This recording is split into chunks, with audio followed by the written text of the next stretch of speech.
Prečo sa ľudia neustále serú do toho, ako nás Boh stvoril? Nechápem túto dnešnú dobu.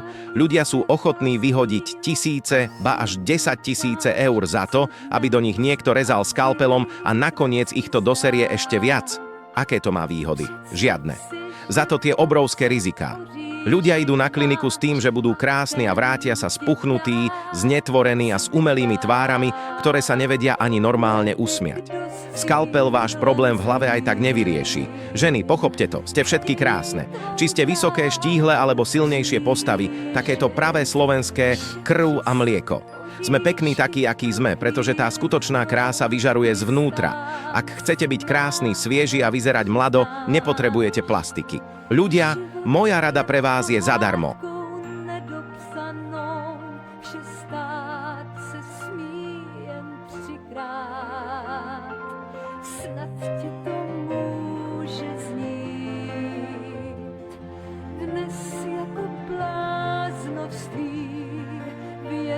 Že to je tam na světě nejlepší zpráva.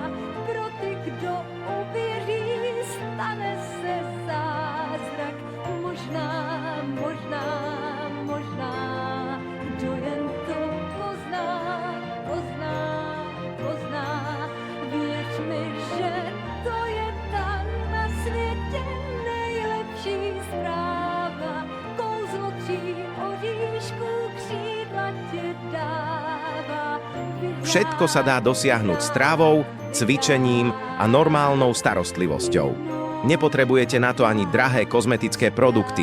Všetko sú to len predražené umeliny. To si rovno dajte na hlavu igelitku a máte to isté ako tie plastické hovadiny, čo si patláte na tvár. A počúvajte dobre. V Číne sú provincie, kde sa úplne všetko lieči výhradne bylinkami. Zápaly a strašne veľa obrovských zdravotných problémov, ktoré sa tu u nás riešia hrstiami liekov, tam pekne spravia čisto prírodnou cestou. Aj taký vysoký krvný tlak a podobne. A viete prečo? Lebo tie naše lieky nás často len udržujú, ale neliečia. To mi neskutočne lezie na nervy. Liečia, ale nevyliečia. Na čo je to taká medicína? To nie je medicína, to je len jeden veľký kšeft. Chcete skutočné lieky a krásu? Dajte si kvasenú kapustu. Moderná veda hovorí jasne. Zdravie začína v črevách, ale kapusta robí zázraky aj s vašim zovňajškom. Vďaka obrovskému množstvu vitamínu C a probiotík vám doslova zvnútra vyživí pokožku, vyčistí pleť a spevní vlasy, ktoré prestanú padať.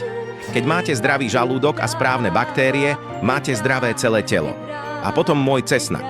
Ja ho už žujem ako žuvačku a normálne ho zhltnem. Je to najsilnejšie prírodné antibiotikum. A viete, čo to robí s telom? Okrem toho, že čistí krv a chráni srdce, jeho zlúčeniny priamo podporujú tvorbu kolagénu v tele. To znamená čistá, napnutá pleť a husté vlasy. Žiadna chémia z drogérie vám nedá to, čo jeden súrový strúčik cesnaku. Čo robí s telom cvičenie? Spomaľuje starnutie buniek, prečisťuje pleť, vyplavuje endorfíny a buduje obrovskú sebadisciplínu. A nezabúdajte na pôst. Pôst je prirodzený reštart. Autofágia recykluje poškodené bunky. Spúšťa sa po 16 hodinách. Čistí telo a obnovuje imunitu. Budujte si zdravšie telo. Ktorý je v ázijských kultúrach úplne bežný a na dostatok ryže, ktorá nezaťažuje trávenie a čistí telo. Pozrite sa na Vietnamky. Aké sú štíhle a akú majú dokonalú pleť aj vo vyššom veku.